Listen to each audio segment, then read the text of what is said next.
a estruturinha básica que a gente tem na nossa frase. I, you, he, que é o sujeito. Depois você tem o have ou has. E depois você tem o passado particípio. Mas como assim passado particípio? Passado particípio é uma forma do verbo que a gente vai usar justamente no present perfect, tá? Então, olha só, aqui está uma lista com alguns dos verbos juntamente com o passado simples e o passado particípio. Então, por exemplo, o verbo ser ou estar, que é o be, o famoso to be, no passado simples, ele fica was e were. Agora, no passado particípio, ele vai ficar been, ok? O verbo burn, por exemplo, que é queimar, ele fica burned. Olha só, ele tem uma forma que é só colocar o ed, tanto no passado simples quanto no passado particípio, tá? E esse verbo, eu até coloquei aqui, que por curiosidade ele tem também uma forma irregular que a gente chama, tá? Vamos lembrar que a gente tem verbos que têm o passado regular, por exemplo, live. Live é um verbo que tem o passado regular, porque fica lived. Basta você colocar o ed ou colocar o d na terminação, ok? Então, esse aqui é um que tem o passado regular. Os verbos que têm o passado regular, eles vão ter o passado particípio igual também, regular, certo? Então, fica bastante tranquilo. Ó, vamos ver aqui alguns verbos só para a gente comparar. Watch, como é que é o passado dele? O passado é watched. Esse é o passado regular. Watched. Watched, ok? Agora, se a gente tiver o verbo see, o passado não vai ficar seed com D no final. Vai ficar saw, porque ele é irregular, tá? E o passado particípio vai ficar seen. Ele é irregular, certo? O verbo também lose, no passado não vai ficar losed com o D no final. Vai ficar lost, porque ele é irregular. Lost. Então, os verbos irregulares não têm uma regra. Você tem que simplesmente se acostumar, tá? E não é da noite para o dia que você vai aprender. Você vai aprendendo com o tempo, tá? Se você olhar na descrição do vídeo, eu coloquei uma lista com muitos e muitos dos principais verbos, tá? Que você vai usar no dia a dia. Se você souber essa lista toda aí, você já vai estar tranquilíssimo para a maioria das situações, tá? Essa é uma lista até extensa, tem muitos e muitos verbos aí. Então, nessa lista vai ter o verbo, o passado simples, o passado particípio e depois a tradução. Lembrando que a tradução não é a única tradução, às vezes você vai ter mais de uma tradução, ok? A gente vai estar trabalhando com a terceira coluna, que é do passado particípio, certo? Vamos ver aqui alguns verbos para a gente treinar. Se for, por exemplo, do, que é o famoso fazer, tá? Geralmente quando a gente está falando de fazer alguma atividade. O passado simples é did. O passado particípio, que é o que a gente vai usar, é o done, ok? Get, got, gotten.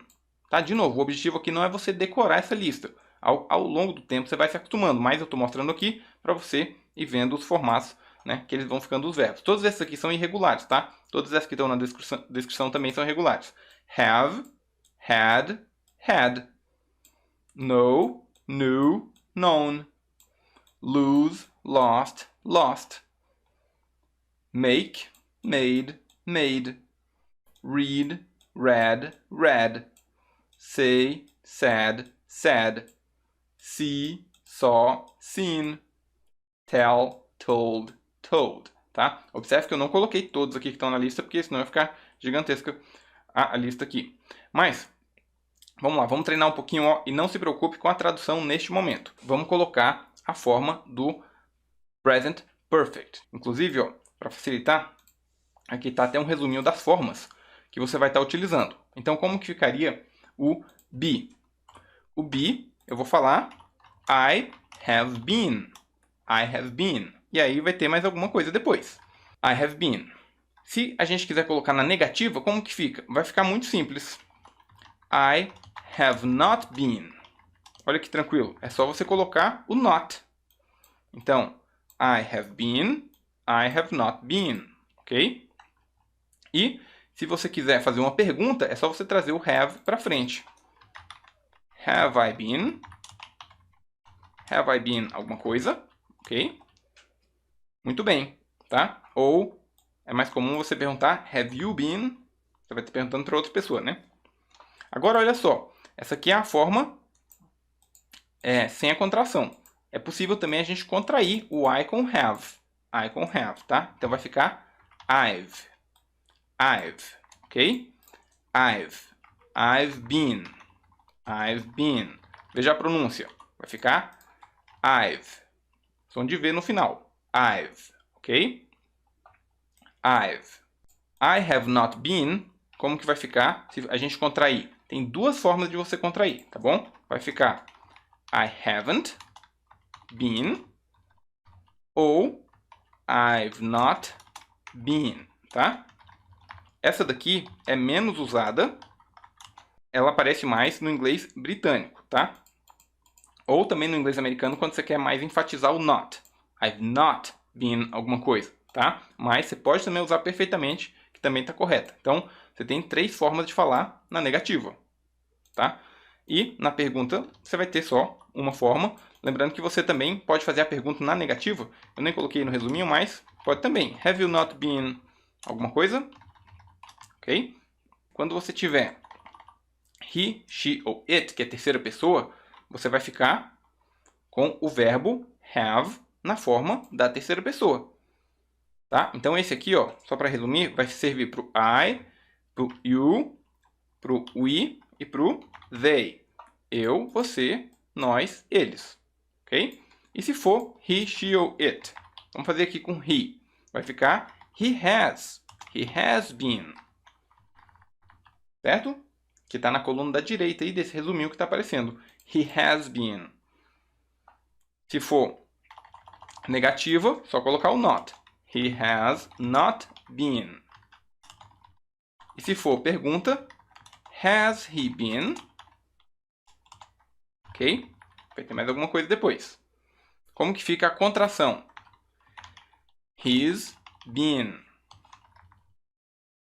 Opa, his parece muito com o he is, não é? Então veja bem, his pode ser tanto he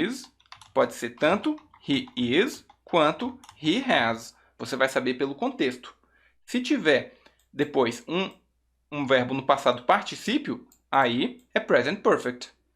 Se tiver alguma outra coisa depois, né? Por exemplo, um verbo com a forma ing, aí vai ser o he is. Se tiver um adjetivo depois, vai ser também he is. He is tall. Ele é alto. Não vai ficar he has tall, que não faz sentido, tá? Então você vai saber pelo contexto. He has been, he's been. He has not been, como que fica contraído? He hasn't been. Primeira forma que você tem. He's not been. Segunda alternativa, tá? Essa primeira aqui é mais utilizada. Essa aqui vai um pouco mais para enfatizar e também ela costuma ser mais usada na Inglaterra, tá? Has he been, inclusive, você pode também fazer na negativa. Has he not been? Alguma coisa? Ok? Muito bem. Tá lembrando que isso aqui serve tanto para o he, para o she e para o it.